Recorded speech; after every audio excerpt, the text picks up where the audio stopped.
भगवान विष्णु की जय, गंगा मैया की जय। हर हर गंगे।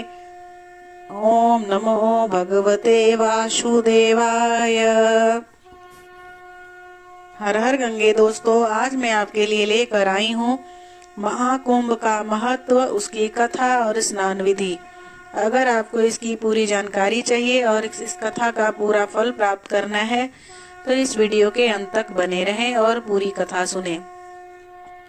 दोस्तों, मान्यता है कि महाकुंभ के दौरान शाही स्नान करने से सारे पाप खत्म हो जाते हैं और मोक्ष की प्राप्ति होती है। वहीं महाकुंभ में होने वाले शाही स्नान का बहुत महत्व है। साथ ही शाही स्नान सबसे खास परंपरा भी मानी जाती है। महाकुंभ मेला तीर्थयात्रियों के लिए पापों से खुद को शुद्ध करने, पुनर्जन्म के चक्र को तोड़ने और आध्यात्मिक मुक्ति प्राप्त करने का समय है। यह आंतरिक चिंतन और ईश्वर के साथ गहरे संबंध बनाने का भी समय है। तो आइए वीडियो की शुरुआत करते हैं। दोस्तों, प्रयागराज में महाकुंभ के दौरान त्रिवेणी संगम के तट पर स्नान करने से पुण्य फलों की प्राप्ति होती है। महाकुंभ में स्नान करने वाले व्यक्ति के जीवन में शुभता का आगमन होता है, मोक्ष की प्राप्ति होती है और पापों से मुक्ति मिलती है। महाकुंभ पर्व एक ऐसा आयोजन है जिसमें देश दुनिया भर से श्रद्धालु हिस्सा लेने के लिए आते हैं। शाही स्नान इस मेले की सबसे अहम परंपरा है, जो श्रद्धा और आस्था का प्रतीक माना जाता है। इस विशेष स्नान का उद्देश्य सिर्फ शारीरिक शुद्धता नहीं बल्कि आध्यात्मिक शुद्धता भी प्राप्त करना है। कुंभ महोत्सव पौष मास के पूर्णिमा से प्रारंभ होता है। कुंभ महोत्सव प्रत्येक चौथे वर्ष नासिक, इलाहाबाद, उज्जैन और हरिद्वार में बारी बारी से मनाया जाता है। प्रयाग कुंभ विशेष महत्व रखता है। कुंभ महोत्सव पौष पूर्ण की पूर्णिमा से प्रारंभ होता है। यह प्रयाग कुंभ का विशेष महत्व इसलिए है क्योंकि यह 12 वर्षों के बाद गंगा, यमुना एवं सरस्वती के संगम पर आयोजित किया जाता है। हरिद्वार में कुंभ गंगा के तट पर और नासिक में गोदावरी के तट पर आयोजित किया जाता है। इस अवसर पर नदियों के किनारे भव्य मेले का आयोजन किया जाता है, जिसमें बड़ी संख्या में तीर्थयात्री आते हैं। यह कुंभ अन्य कुंभों में सबसे अधिक महत्वपूर्ण है क्योंकि यह प्रकाश की ओर ले जाता है।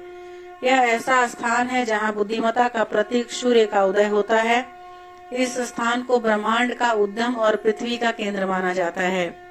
ऐसी मान्यता है कि ब्रह्मांड की रचना से पहले ब्रह्मा जी ने यही अश्वमेघ यज्ञ किया था। 10 स्वमेघ घाट और ब्रह्मेश्वर मंदिर इस यज्ञ के प्रतीक स्वरूप अभी भी यहाँ मौजूद हैं। इस यज्ञ के कारण भी कुंभ का विशेष महत्व है। कुंभ और प्रयाग एक दूसरे के पर्यायवाची हैं। एक पौराणिक कथा के अनुसार दुर्वासा ऋषि द्वारा दी गई दिव्य माला का असहनीय अपमान हुआ। ये भगवान इंद्र ने उस माला को ऐरावत के मस्तक पर रख दिया और ऐरावत ने उसे नीचे खींचकर पैरों से कुचल दिया। दुर्वासा ऋषि ने फलतः भयंकर शाप दिया, जिसके कारण सारे संसार में हाहाकार मच गया। अनावृष्टि और दुर्भिक्ष से प्रजा त्राही त्राही कर उठी। नारायण की कृपा से समुद्र मंथन की प्रक्रिया द्वारा लक्ष्मी का आगमन हुआ, जिसमें वृष्टि होने लगी और कृषक वर्ग का कष्ट कट गया। अमृत पान से वंचित असुरों ने कुंभ को नागलोक में छुपा दिया, जहां से गरुड़ ने उसका उद्धार किया। और उसी संदर्भ में क्षीर सागर तक पहुंचने से पूर्व जिन स्थानों पर उन्होंने कलश रखा, वे ही कुंभ स्थलों के रूप में प्रसिद्ध हुए। दूसरी कथा के अनुसार प्रजापति कश्यप की 2 पत्नियों के सौतिया डाह से संबंधित है। विवाद इस बात पर हुआ कि सूर्य के अश्व काले हैं या सफेद। जिसकी बात झूठी निकलेगी वही दासी बन जाएगी। कद्रु के पुत्र थे नागराज वासु और विनता के पुत्र थे वैनते। कद्रु ने अपने नाग वंशों को प्रेरित करके उनके कालेपन से सूर्य के अश्वों को ढक दिया। फलतः विनता हार गई। दासी के रूप में अपने को असहाय संकट से छुड़ाने के लिए विनता ने अपने पुत्र गरुड़ से कहा, तो उन्होंने पूछा कि ऐसा कैसे हो सकता है। कद्रु ने शर्त रखी कि नागलोक से वासुकी रक्षित अमृत कुंभ जब भी कोई ला देगा, मैं उसे दासत्व से मुक्ति दे दूंगी। विनीता ने अपने पुत्र को यह दायित्व सौंपा, जिसमें वे सफल हुए।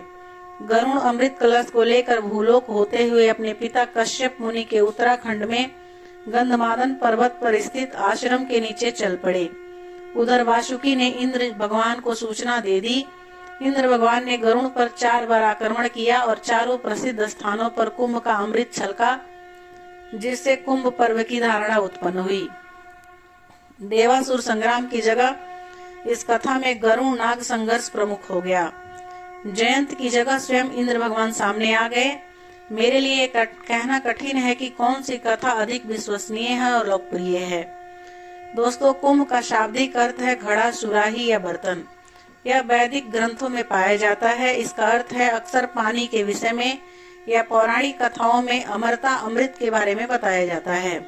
माना जाता है कि महाकुंभ के दौरान गंगा स्नान करने वाले गृहस्थ लोगों को विशेष सावधानी बरतनी चाहिए, ताकि उनके पुण्य के लाभ में कोई बाधा न आए।